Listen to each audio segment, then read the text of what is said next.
Hello friends and welcome to the channel. उम्मीद है कि आप सब खैरियत से होंगे।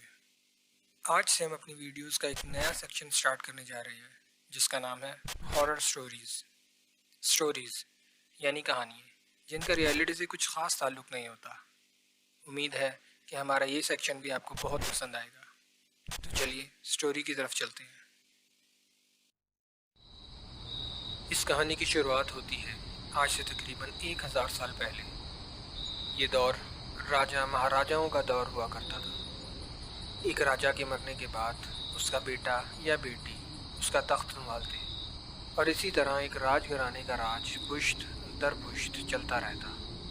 ये कहानी है राजस्थान के एक छोटे से इलाके की। इस इलाके का राजा बहुत ही बहादुर, निडर और अदल पसंद इंसान था। राजा अपने से ज़्यादा अपनी रियाया के बारे में सोचता और उसकी यही आदत उसे अपनी रियाया के दरमियान हर दिल अजीज़ बनाती थी। राजा बहादुर होने के साथ साथ बहुत सख्त मिजाज भी था। कसूरवार को जब तक सज़ा न दिला देता तब तक उसे चैन न आता था। राजा के वालिदैन ने उसकी शादी पड़ोसी रियासत की एक रानी से तय कर दी और कुछ अरसे बाद बहुत धूमधाम से उनकी शादी हो गई। पूरी रियासत को दुल्हन की तरह सजाया गया था। राजा की तरह रानी भी बहुत समझदार थी, इसके साथ साथ बहुत खिदमत गुजार भी। महल में नौकर चाकर होने के बावजूद भी वो राजा की दिलो जान से खिदमत करती और उसकी हर छोटी से छोटी चीज़ का ख्याल रखती, जिसकी वजह से बहुत ही कम अरसे में वो राजा को हर दिल अजीज़ हो गई। शादी को अभी कुछ ही महीने गुजरे थे कि ना जाने इस जोड़े को किसकी नज़र लग गई और अचानक रानी एक मूजी मर्ज़ में मुब्तला हो गई। कई तबीबों हकीमों से इलाज के बावजूद भी वो सेहतयाब ना हो पाई और आखिरकार एक दिन वो राजा को छोड़कर मौत के आगोश में चली गई। कहते हैं जिनके मिजाज सख्त होते हैं उनकी मोहब्बत भी बेहिसाब होती है। इस राजा के साथ भी कुछ ऐसा ही हुआ। राजा रानी की जुदाई बर्दाश्त नहीं कर पा रहा था, यहाँ तक कि उसने रानी की लाश को एक ताबूत में बाहिफाजत बंद करवा दिया और उसे किसी भी कीमत पर दोबारा हासिल करने की जस्तजू में लग गया। इसी के चलते राजा का सामना एक जोगी से हुआ। जोगी ने उसे एक अमल के बारे में बताया कि जिसकी मदद से वो अपनी रानी को दोबारा हासिल कर सकता था, लेकिन इस ताकीद के साथ कि इस अमल में बहुत ख़तरा है, एहतियात ना बरतने पर यह अमल उल्टा भी पड़ सकता है। राजा रानी को हर हालत में पाना चाहता था। अंजाम की फ़िक्र किए बिना राजा ने अपने 20 ख़ास खिदमत गुजारों के हमरा वो अमल शुरू कर दिया, जो 2 दिन की अनथक मेहनत के बाद तीसरे दिन शाम को मुकम्मल हुआ और आखिरकार रानी ने अपनी आँखें खोल दी। रानी की आँख खुलते ही राजा की जान में जान आई।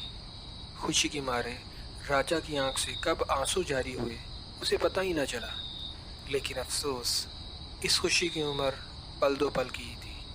राजा ने महसूस किया कि रानी की आंखों की पुतलियां गैर मामूली तौर पर सफ़ेद हैं और वो किसी वहशी दरिंदे की तरह बहुत ज़ोर ज़ोर से सांस ले रही है। राजा अभी इसी शशोपन में था कि अचानक रानी ने पास खड़े हुए खिदमत गुजार पर हमला कर दिया और किसी खूनी दरिंदे की तरह सीधे उसकी गर्दन को अपने जबड़ों में दबोच लिया।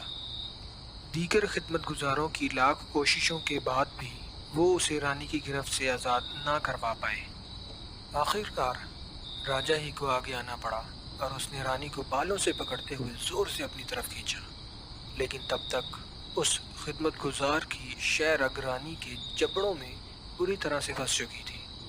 भरपूर ताकत से खींचने पर उस खिदमत गुजार का सर उसके धड़ से अलग हो गया और उसके जिस्म से खून का एक फवारा सा उमड़ पड़ा। पूरा महल उस खिदमत गुजार की चीखों से लरज़ उठा था। अब राजा को ये बात समझने में ज़्यादा वक्त नहीं लगा कि जिसका डर था वो हो चुका है।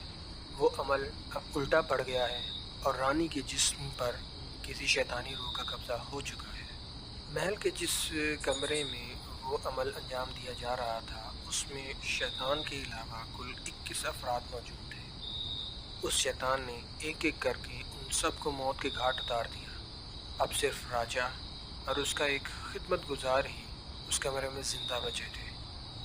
کمرے کی حالت کچھ ایسی ہو گئی تھی مانو جیسے وہاں خون کی ہولی کھیلی گئی ہو۔ راجا کو اپنی غلطی کا بہت شدت سے احساس ہو رہا تھا۔ اس نے اپنے ساتھ ساتھ اپنی پوری رعایا کو ایک بہت ہی بڑے خطرے میں ڈال دیا تھا۔ راجا کے ذہن میں اب صرف یہی بات چل رہی تھی کہ اگر رانی اس حالت میں محل سے باہر نکل گئی تو رعایا میں کوئی زندہ نہیں بچے گا۔ وہ ایک ایک کر کے سب کو موت کے گھاٹ اتار دے گی۔ اب وہ کسی حالت میں بھی رانی کو اس کمرے سے باہر نکلنے نہیں دے سکتا تھا، اور نہ ہی اس میں اتنی طاقت تھی کہ وہ اس شیطان کو موت کے گھاٹ اتار سکے۔ اب راجا نے دماغ لڑایا اور یہ منصوبہ بنایا کہ وہ اس شیطان کا دھیان بٹھائے گا اور موقع پاتے ہی خدمت گزار اس کمرے سے باہر نکل جائے گا۔ انہوں نے بالکل ایسا ہی کیا۔ ان کا یہ منصوبہ کارآمد رہا اور موقع پاتے ہی خدمت گزار اس کمرے سے باہر نکل گیا۔ نکلنے سے پہلے راجا نے خدمت گزار کو ایک تاکید کی کہ جیسے ہی وہ کمرے سے باہر نکلے تو کمرے کے چاروں طرف ایک خاص عمل سر انجام دے اور ایک خاص تالا اس کمرے کے دروازے پر لگا دے۔ وہ خاص عمل اور تالا رانی کو اس کمرے میں ہی قید رکھنے میں مددگار ثابت ہوگا۔ اس خدمت گزار نے بالکل ایسا ہی کیا، اور اس طرح راجا نے اپنی جان کے بدلے اپنی رعایا کو اتنے بڑے خطرے سے بچا لیا۔ پھر نہ جانے راجا کتنے دن اس کمرے میں زندہ بچا۔ اس کے بعد اس خدمت گزار نے اس کمرے میں ہونے والا موت کا کھیل حرف بحرف پوری رعایا کو سنایا۔ محل کے اس حصے کو تا حیات کے لیے مکمل طور پر بند کروا دیا گیا تاکہ غلطی سے بھی کوئی اس حصے کے آس پاس بھی نہ بھٹک سکے۔ لیکن یاد رہے کہ وہ شیطانی روح ابھی بھی محل کے اسی کمرے میں موجود ہے۔ امید ہے کہ آپ کو یہ سٹوری پسند آئی ہوگی۔ انشاءاللہ آپ سے جلد ملاقات ہوگی ایک نئی سٹوری کے ساتھ۔ ٹل دین، اسٹے سیف، اسٹے ہیلدی، فی امان اللہ۔